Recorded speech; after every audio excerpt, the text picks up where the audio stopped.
Everyone on EG played pretty poorly in the last 4 games, and Shaden is the most convenient way to change things up. Well, and if you're going to change anything, it's not going to be in playoffs, then it has to be this week. It's the last week left. So if you do want to get more data on how Shaden's going to play on stage with the rest of the squad, you kind of have to take your shot now. You are locked for playoffs, and you're probably not dropping out of the top half, but you're also probably not punching into the 1-2 bye situation. So you're probably starting in the upper bracket no matter what happens. So in that sense, it's a relatively safe time to make this experiment happen. Yeah, relatively. I still think it's a pretty risky thing to do. Yeah. Because I think Armeo is a player that needs to have confidence and belief in him, and it is getting completely undercut here. So I think if Shaden doesn't work, they're in trouble. I heard you got a stat for us. A very specific stat. I do have a stat. Yes. So I love it because this also comes off of watching really old OGN Champions games. Yeah. Flame. Yeah. And the Flame Horizon, which if anyone that doesn't know, I'm going to preface this discussion with the fact that a Flame Horizon is when a top laner or anyone gaps their opponent by 100 CS or more. Correct. So that's the origin of the Flame Horizon. He did it so often, that became the name. Revenge has consistently been known as the player who does well in lane, but then his team isn't good or he loses the game. So we made a stat. This stat is if a top laner, for this graphic, is up in CS while the team is down in gold at 14 minutes, and then they lose. This happened 5 times for Revenge in spring. He led the league in top lane Revenge Horizons. And the rest of the list actually makes a decent amount of sense. Summit, far ahead in lane. Yeah. It wasn't necessarily his team that wasn't team fighting, but his team was down at 14 outside of Summit. And onward down the line. Interestingly enough, when Revenge is on a better team in summer, the Revenge Horizon no longer... Is it only top laners? Wow. For this graphic, yes. Okay, I was gonna say, the Flame Horizon, anyone can do it. This is only top. I wasn't sure if it's just a role thing. Yeah, so trust me, if this catches on, I'm down for showing all the roles, because there's some... But yeah, and this would be the current top lane rank for Revenge Horizon. EG's won so many games, and the other lanes of EG are so often ahead, Revenge just hasn't had the opportunity to make a Revenge Horizon happen. Wait, so has he fallen off since spring? Is that what this says? Well, it's a very weird thing to consider. He's on a winning team. Getting a lot of His Revenge team is Horizons is usually a bad sign. Yeah. It's a sign that you're a Not good necessarily player. for you, but it means other things aren't going well. But there's teams who have won more games than him who have more Revenge Horizons. This split. Like Fudge and Rich. Which means that means they're carrying more. And also remember early on in the split, but then still losing. Early on in the only split, counts as Revenge losses. was playing Scion. Yeah. The Sunday thing was interesting there because he's been the silent, successful Decent player on this player. team. Yes, and he's not getting resources. That's another thing that I wanted to make note of. There's one game where they were forced to give him resources versus IMT, where they were just bullying Doublelift, but like that's interesting to see. Yeah, I was gonna say Someday being up there is actually really interesting to me because we also talked about how little 100 Thieves do in their early game. Yeah. So it makes complete sense. People have kind of said he's low-key doing well while the rest of the team is struggling. This is a stat that could kind of point to that. It's a little fabricated, but I like it. Yeah, I like Little. it. I like it for at least maybe pinpointing Get the word out there, the Revenge Horizon. how players on worse teams in the standings can actually be performing well individually. Immortals, though, They can still finish. they can still finish 7th. Yeah, we're talking about playoffs, but there's actually a path for them to finish 7th. Speaking of Revenge Horizons, I bet Tactical's got a lot of them. Yeah, he would have a lot of path to revenge. So But we can't see it. So. Yeah. really not that much has to happen for them to finish 7th. It looks like a I'm gonna use my finger. What are your emojis there? I don't know. Anyway, pretty simple. Literally just win all 3 of their games. Okay. And then to actually get 7th, this is the big one to pay attention to, actually. Dig would have to beat 100 Thieves because of the way tiebreakers play out. And then after that, Dig and 100 Thieves just have to lose all of their games. That's not That would mean 7th place. The Aurora waits for no one. Is that the only way to 7th for them? Because I thought if they 3-0, Dig can win 1 game and they'll be tied in the standings head-to-head. But maybe I'm trolling. I thought there were a couple... There are other ways for them to tie for 7th. Oh, this is just This would just This break is sole them 7th. possession of 7th. straight into okay. 7th. To the moon. All right. Is it happening? Mark, as I feel like you are the most optimistic, at least about Most tactics. realistic, you mean to say? Yes, it's happening. Not that way. They are going to tie for 7th, but they're... That's a lot. That's a lot, but Immortals it's is making playoffs, absolutely. What's your reasoning? Tactical. How many... Like, do you listen to me? Yeah. It's Tactical. He's a Yeah, beast. He has other players on that team. They make it harder sometimes. But when Balulu gets his weirder counter picks, I'm glad to see him off Annie and stuff like that. I think Treats can have some good games. They play around bot lane. Tactical carry, you just play through tactical. Yeah, or, Solo and have a Cassante go into him several times in top lane. This is like that. interesting. They are rolling through, By the way, yeah. so this is actually all the other ways in which they can get 7th, or 8th with a tiebreaker. There's a lot of them. There's a lot of ifs. I couldn't Yeah. make a bracket for this, but this is our Stats Guys program that Ton of spits it if all statements. out. Yeah. So just it's pretty simple if you're really fast at reading. And if you Wow. love Python. Yeah. Wait, this is not calculating. He's scrolling. Yeah, it's just scrolling through it. I thought this Oh, was you like thought it was code that was spitting it out? Nope, it's been printed out and we're Oh, scrolling. Oh my god, you trolled me, sorry. I was like, what? Why is it calculating like this? This is so slow. So a lot of, out of all the scenarios, Yeah. that's a lot of scenarios. Yeah, that actually is quite a few. And I'm still shocked that it's FlyQuest now with the least percentage chance Yeah. of making playoffs. Let's see who predicted IMT over Yeah. EG to I start their wonder. potential miracle run. You guys are pumping on some copium, and now I want to see what you actually predicted. I'll put my money where my mouth is. Yeah? Yep. No! Yeah, there it is. There's still an 82% chance that they don't, Raz. Yeah? So if you can predict my favorite time of day within a 20-hour window, that's the chances of them making. I actually forgot to mention this. The fans are not the ones that matter today. Oh, we got rid of the fans because Cutie Cinderella. Oh, yeah.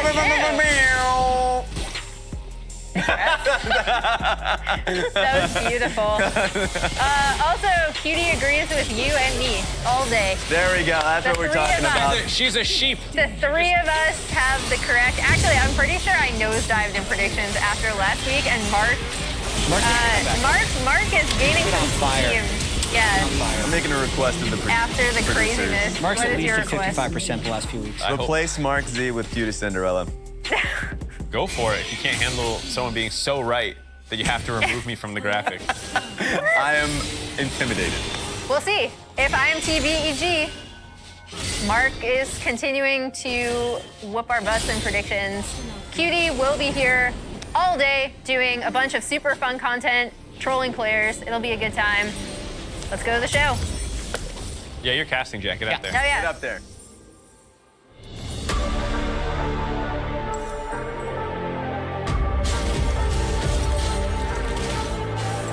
I feel a kinship with Aurora, though I know not why.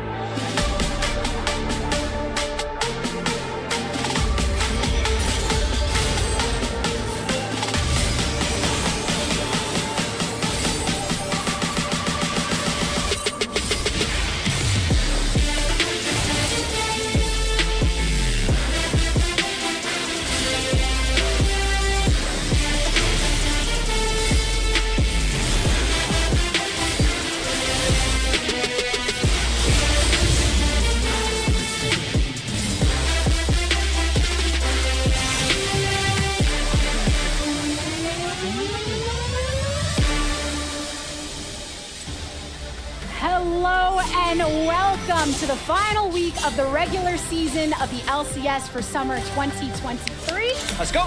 We are about to get into it. I'm Gabby. I've got Jat here. Are you out of breath after running from waiting room, or are you all good? Nope, I exercise a lot more than the other guys, so I'm ready to go. I can All do that that golf. all day. Yeah.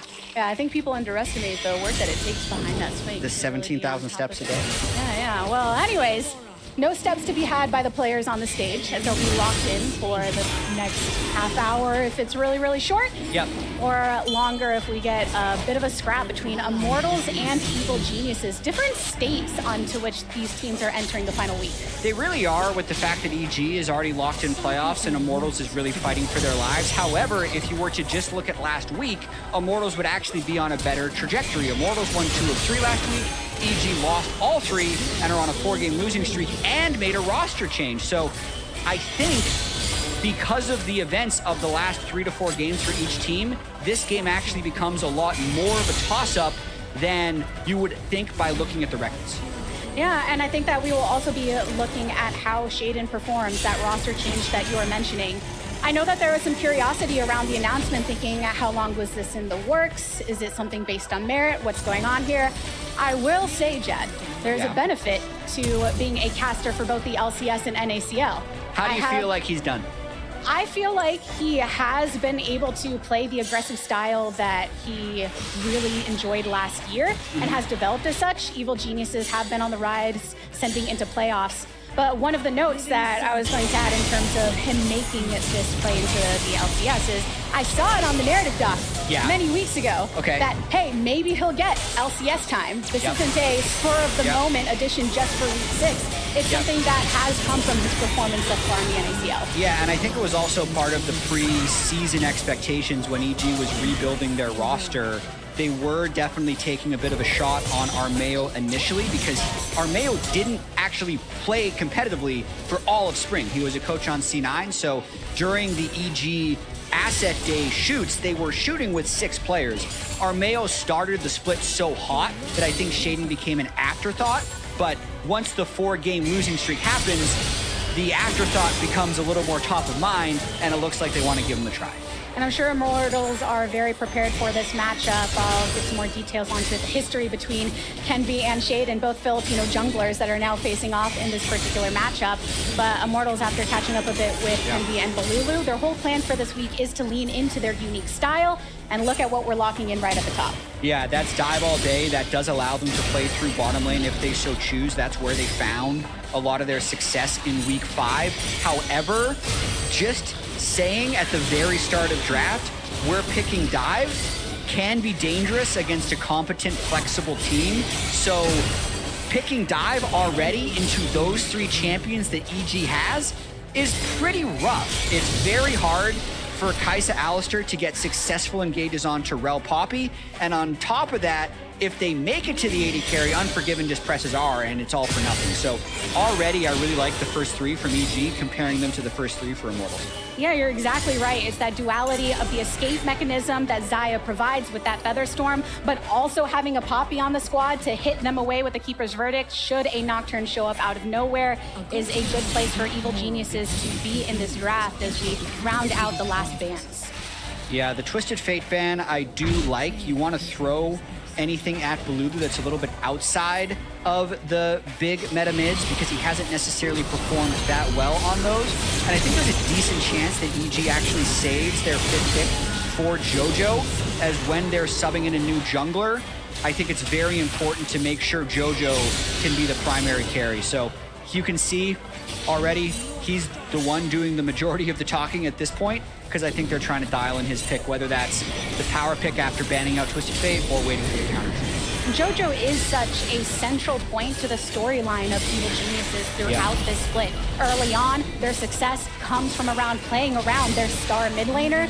Other teams figure it out, put a heavy focus onto mid lane, and then we see different results. So what can Shaden, what can Ayla do to ensure that doesn't happen here against Immortals? I think in terms of what Shaden does, it's a lot of what Armao was doing early on in the split, come mid often.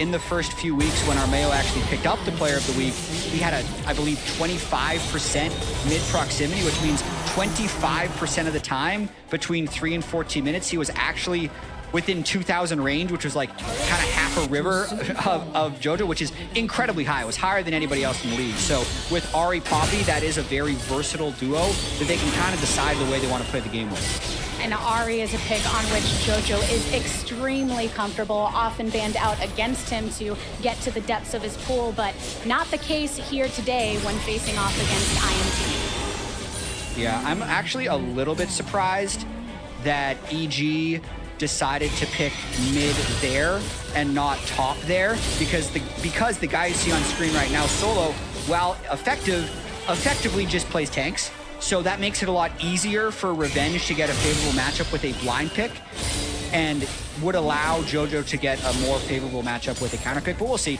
So far, the comps do make a decent amount of sense for both teams. Very much leaning into what IMT have going on with that early Nocturne lock-in, and Evil Geniuses responding accordingly.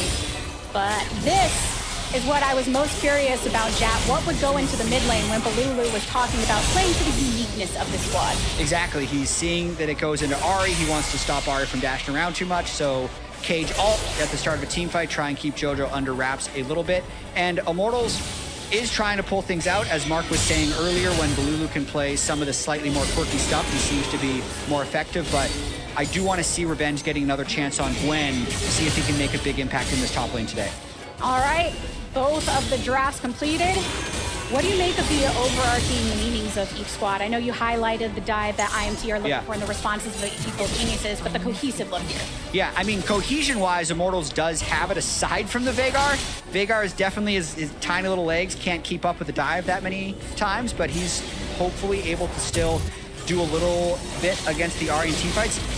The more I talk about it, I don't love Immortals team comp. I do think EG is really hard to dive into, and if they can individually win their lanes, they're going to have very strong setup for the team fights. All right, we'll see if Immortals do have the tools to break through all of the defensive strategies that Evil Geniuses have showcased through their draft.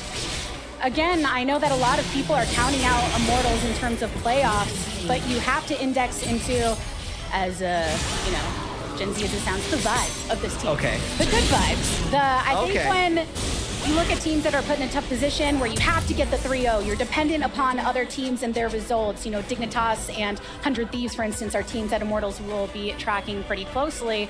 You can kind of doom yourself if you get too down in the trenches of where you are in the standings. But having that levity, I think multiple members talking about this being one of the most fun teams they've been a part of, regardless of their results, puts them in a better position to take a win against Evil Geniuses, who are fighting against that 4-game loss streak, who are trying to overcome that with a new look in the jungle and a reinvigorated field going into week 6 here of the LCS. I think that's absolutely a good point.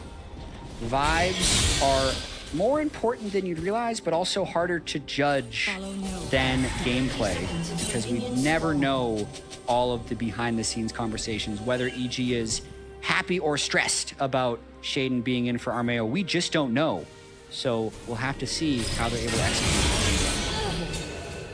And we'll see how that execution goes right off the top. We don't see what we have seen in a lot of games in Summer Split, this emphasis on the level 1s that has become more and more prominent, teams trying to counter the counter, basically, in a lot of cases. But here, very standard across the board. Yep, just pretty defensive lines. There's a nice ward that EG was able to get on the Raptors of Nocturne. He can clear that camp very quickly, so if he starts on that side, it just gives Shaden a little bit more information. But when they saw the invade bottom, Lulu does the exact same thing. So very standard, very fair trade of information so far. And Jojo already trying to get some heavy trading in. Exactly that, making sure to try to punish Balulu when he returns to lane. So Kenvi starting on that bot side and Shaden up on top. But one thing with these junglers, just to give a little bit of the story behind them, I did see, you know, Jojo and some, or not Jojo, Joey rather, coach of Immortals and some of the staff over in the kitchen area. And they're all very excited about the fact that back in the day, Kenvi and Shaden actually lived together. Shaden lived in Kenvi's basement while they were playing. And when talking to Kenvi, Balulu's saying, oh, he taught Shaden back in the day. He taught him everything he knows, you know, trying to kind of amp Kenvi up in that regard. Even though Shaden is actually listed as a year older than Kenvi, which I find amusing. Right. But there is history there. I mean, that's a lot of history. There's way more history than you normally have between jungle opponents. Yes, and you can feel that in the, I wasn't able to catch Evil Geniuses, they were elsewhere, but when seeing kind of Immortals walking around, kind of that fire behind the eyes of, oh, this old friendship, and I asked Kenvi, what do you think of Shaden's play since last season? He said, I think that he's improved a lot since last season, and I think I want to see how he's going to do here in the LCS today, but obviously very familiar with the play style of one another as Shaden, you know, looks to potentially make his first meeting with his former roommates. Yeah, he tries to get some deep vision onto Kenvi's blue buff, but overall, very inefficient so far for Shaden against Nocturne. I think one thing that has maybe hampered Kenvi all year, or you're not sure if it's a chicken or the egg situation, but basically Solo and Balulu are never that far forward in lane. So you can even see it here, right? Balulu's under turret, Solo's barely ever going past the halfway point. They have some of the lowest, what you call forward percentage of anyone in the league, which generally means that Kenvi can get invaded a lot, and if Kenvi ever tried to make an invade, it's like kind of impossible for his lanes to follow in. So Shaden, you would think, would want to take advantage of that and get an invade off, but this is pretty perfect for Kenby. If your lanes are losing anyway, full clear into Scuttle Crab is a very ideal start for Nocturne. He's actually 2 full camps ahead of Shaden right now, who hasn't actually pulled off a gank at all. So even though Kenby didn't really do anything, he just full cleared red into blue, he's already at an advantage because Shaden went for that ward onto Kenby's blue buff. And the closer that Kenby gets to hitting that level 6 before Shaden, the more of a threat that he will be to capitalize upon this lead. But still some time till that will happen, as he now ventures into territory, to take away some of the camps. They're of one mind. They're like, he started Raptors, I'm going to steal Raptors. You could have just not taken each other Raptors and you'd be fine, but whatever. But there's the thrill of taking someone else's. Yeah, the invade stats. Yeah. But 4 minutes and 15 seconds into the game means that Dragon will spawn in about half a minute. So starting to see that acquisition of the Scuttle on the opposite side from Shaden responds to what Kenby was able to achieve on top. And pretty heavy chunk into Tactical and Unforgiven. I think this bot lane, for me personally, is where I'm spending a lot of my focus in terms of looking how these teams are going to perform. Even in the losses, I think Tactical has been looking really good as an AD carry overall compared to previous performances, and often where Immortals can create those leads for the overall victory against Unforgiven and Ayla, where I think some, unless you're watching NACL, we're not sure what to expect of Unforgiven, but he has been commended for his aggression in lane, and also the knowledge he brings as Shaden attempts to make the play. Both of the junglers down on bot side, Shaden knocked away. Space created as Ayla ventures forward and attempts to hit with a Q. So more chunking down onto Tactical, who's running a bit low on mana. Same can be said for Unforgiven. Tough to say whether that could have been a kill if Shaden was able to stop the headbutt with his Poppy, but they're going for more. Multi-stun into the back. Tactical flashes, but cannot escape the ignite and more. Shaden drawing first blood in his first game here in the LCS. Yeah, and I think that was just Immortals getting pretty greedy. They were already down in resources, and Ayla was able to just re-engage in basically an eye contact 3v3. They really, Immortals wanted to get that wave in, but they just did not have the horsepower to get it done. The horsepower. You're kidding me. As Come on, Ayla. The horse had a bit too much power in the forward movement there. Little into IMT sights, and the kill is traded back. So now 1 for 1. Yeah, Kenby is going to be happy about that. He won't be happy that that Ignite tick took the kill from the Nocturne. Alistair Gold is about as close to useless as you can get for players on Immortal, so unlucky break after they got a fairly fortunate kill on Threat. And the first kill before Ayla ended up falling, going over to Shaden, so countering some of that lead that Kenby was able to acquire previously. Bringing it even into jungle territory, but even though there was that scrap back, like you said, Jet, not where you want that kill to be on Treats. Yeah, I think Immortals was actually pretty overall happy about the first 7 minutes of the game because their Nocturne is almost level 6 and things haven't quickly. They're not massively down in lane, only 10 CS down in mid, even CS in top, 2 CS in bottom, and Walking onto JoJo, but can't really get anything. I mean, Tactical eventually will become quite the threat on Kai'Sa if he is able to find. I think you have to give it to Treats for wanting to look for these opportunities to get ahead. He's definitely trying to make plays, but that one just cost Tactical away. They were never going to be able to hold Vision and River. I guess they still made it down to Cannon, but fairly wasted because there was no way they had fatal damage there, and they had no flashes, so they couldn't chase through. It looks like EG isn't going to get much out of either, so we'll continue to push the waves. And despite temporarily starting up that Dragon, Unforgiven and Ayla have returned back to lane. With that CS lead in mid somewhat extended for JoJo, gives him a chance to back and start to spend some more of that gold that he has acquired. Aside from that trade down bot, it's been pretty quiet overall. Yeah, it really has been. 2 kills in 8 minutes. Rift Herald will be spawning quickly, but I think the name of the game when you pick Nocturne Kai'Sa early is to have Nocturne be bot. And with Kenby being level 6, he's in the spot where he would want to pull off a counter gank. Can't really do much else with the state of the wave bottom, but with him level 6 now, it becomes very risky for EG to ever make an aggressive play, especially because Ayla has no flash on the rail. It can be standing on top of their own control ward, so he knows that he is unseen in this brush. until Ayla makes his way on by. Had a little bit of a feeling there might be a jungler, a Lurkin, now that he is level 6, and seeing if he can get the wraparound as the wave. I mean, they might try a dive, but it is a level 6 Xayah. Seems really forced. You know, level 6 for tactical and treats on the bot side, still waiting for that Magnet Storm to become available for Ayla. Kenvi now started up onto the Dragon. Jojo Pyun is a Lurkin, wants to position himself to make sure that... I'm just gonna trade it. You know, Balulu doesn't try and collapse upon himself, but even though this is known by Evil Geniuses, Immortals focusing down to take this first Dragon of the game. The Evil Geniuses don't seem shaken by it. No, they don't. At the time, Shaden was top of the map anyway. Jojo's still looking to at least be an annoyance. He's getting more and more consistent push in the mid lane, which is going to just make it more difficult for Immortals to do anything bottom lane. That's just a pretty standard trade of objectives for Shaden and Kendi. Speaking of the relationship they've had earlier, it almost feels like there's a gentleman's agreement to not interact with each other. Like we saw them trade Raptor camps on second clear, and then as soon as 8 minutes happens, they just trade neutral objectives at 8 minutes. It's quite peculiar. Yeah. You know, conspiracy theorist says, oh, buddies coming together, want to make sure they have a good time on both sides in the early game. Lots of Evil Geniuses presence over on this top side, though. We know that Rift Herald was previously picked up by Shaden from that objective trade for that Dragon on the bot side. So temporarily standing the ground here on top, but Solo now caught between Shaden and Revenge, knocked up once more. Needlework puts the finishing touches for Shaden to knock it down. That was really nice. I feel like that was a call that Revenge made, and Shaden was kind enough to accommodate.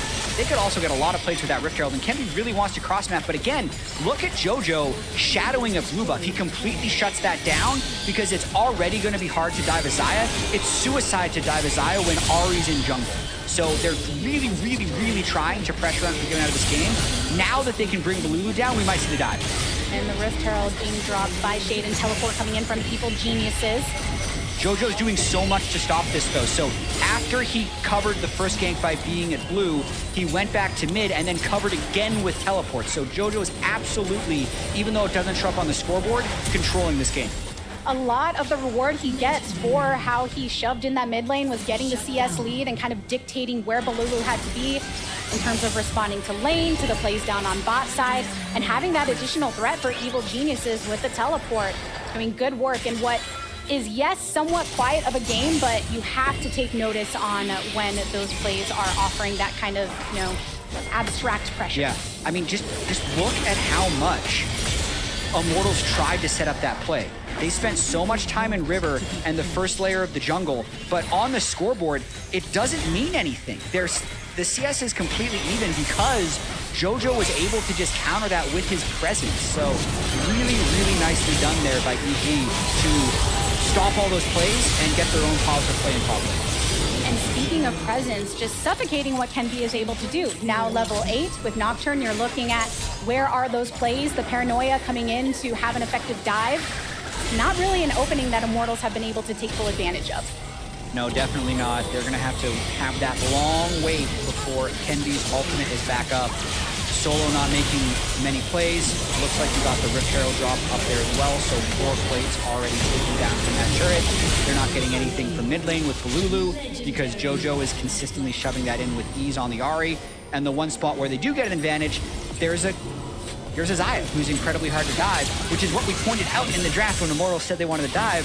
It's really hard to dive into Xayah-Rel, and that's why we're seeing this low activity games, because of the way Immortals lanes need to attack EG, and EG is pretty built to stop it. When you can draw out so many of the tools that Immortals were depending upon, like that Paranoia, and still keep that gold lead in your favor if you're looking at Evil Geniuses, then it's something for you to work with as the minutes dwindle on. Some plates, though, taken on bot side for Immortals. We've seen a lot of opportunity for Tactical to keep farming and attempt to get into a build where the Kai'Sa can really pop off as that damage threat.